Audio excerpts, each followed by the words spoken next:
Boa tarde, pessoal, tudo bem? Hoje tem mais um vídeo de química, tá?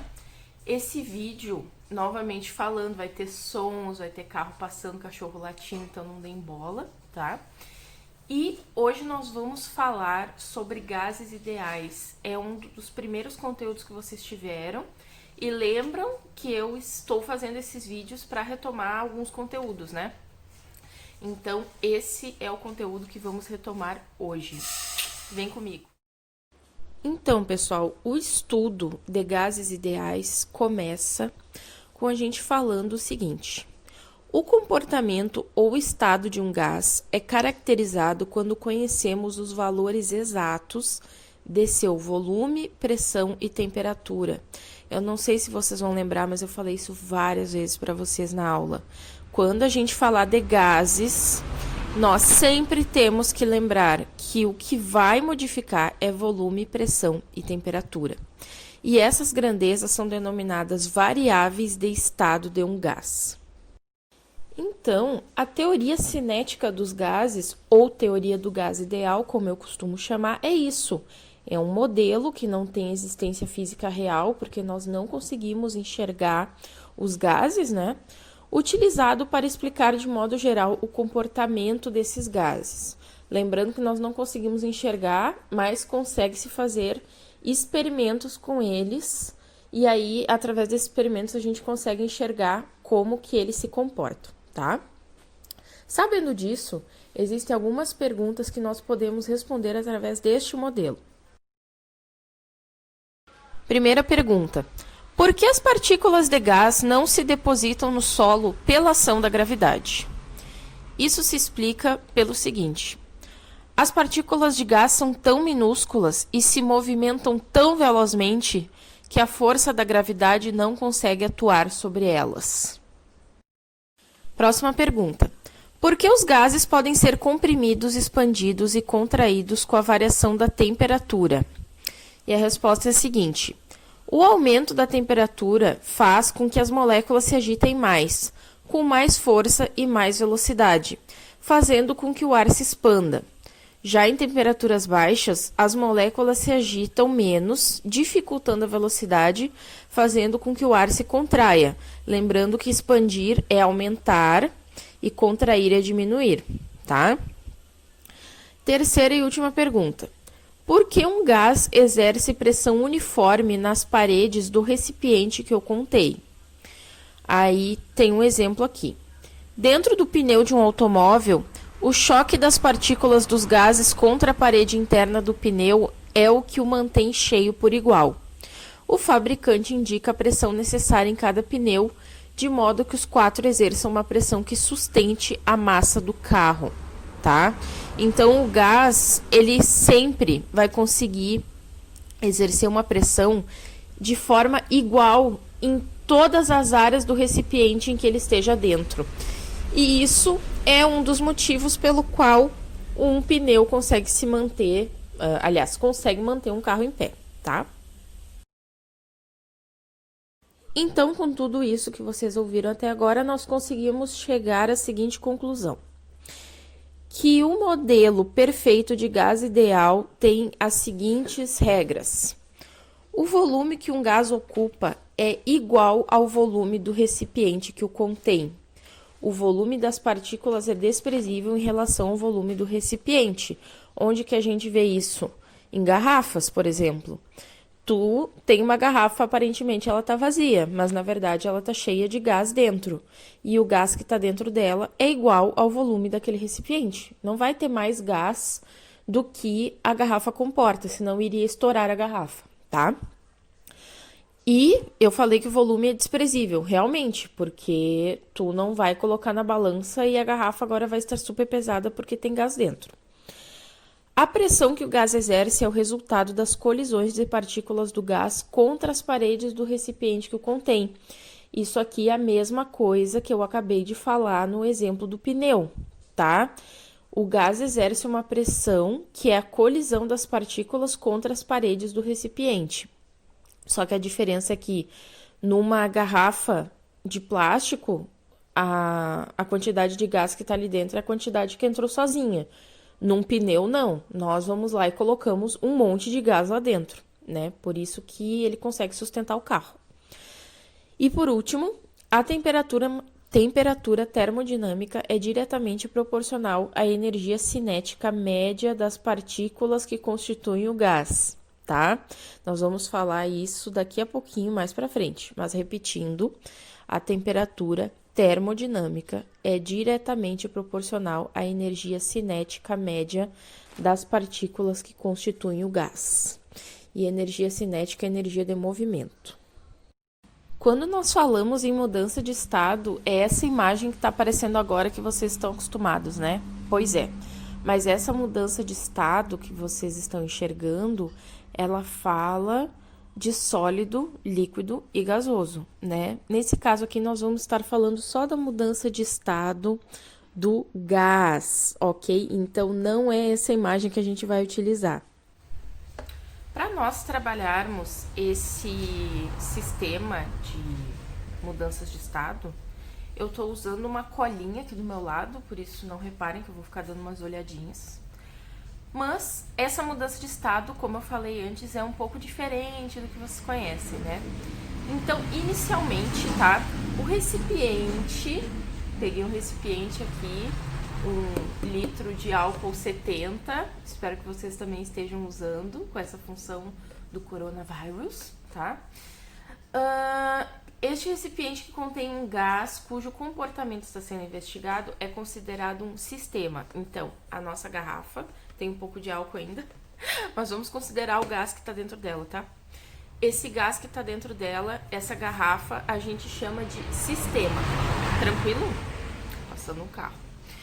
Os limites que definem o espaço de um sistema, separando-o do restante do universo, podem ser definidos como fronteiras.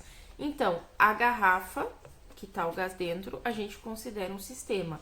As fronteiras dela, é óbvio que são as paredes dela, né? Então, toda a parte de plástico, a tampinha, tudo que está impedindo esse gás de sair daqui de dentro é considerado fronteira. E por último, o meio ambiente imediatamente próximo às fronteiras é denominado vizinhança. Então, eu que estou aqui perto da garrafa, as paredes aqui atrás, o ambiente aqui, os gases que estão aqui na volta desta garrafa, tudo isso é considerado vizinhança. Tranquilo? Espero que sim. Esses sistemas podem ser classificados como isolado, que eu peguei de exemplo esse freezer, que é todo sistema que não permite troca de massa ou de energia com o meio ambiente. O que é essa massa e essa energia? Se esse freezer ele está fechado, nós não vamos mexer nele, tá? Totalmente fechado. A gente consegue tirar, por exemplo, o fato de ele estar gelado lá dentro? Não. Se nós estamos do lado de fora do freezer, ele está fechado, nós não sentimos o frio que está dentro dele, tá? Outra coisa, massa. Eu consigo tirar alguma das coisas que está dentro dele, por exemplo, vamos supor que tenha gelo, né? Esperamos que sim. Eu consigo tirar o gelo se esse freezer estiver lacrado? Não, não conseguimos. É só se a gente abrir a tampa dele. Então, qual é a conclusão que eu chego? Que o freezer, se ele está fechado, ele é um sistema isolado, pois ele não permite troca de massa e de energia com o meio ambiente. Fechado é todo sistema que não permite troca de massa, mas permite troca de energia na forma de calor com o meio ambiente. E aí eu coloquei de exemplo a garrafinha d'água. Por quê?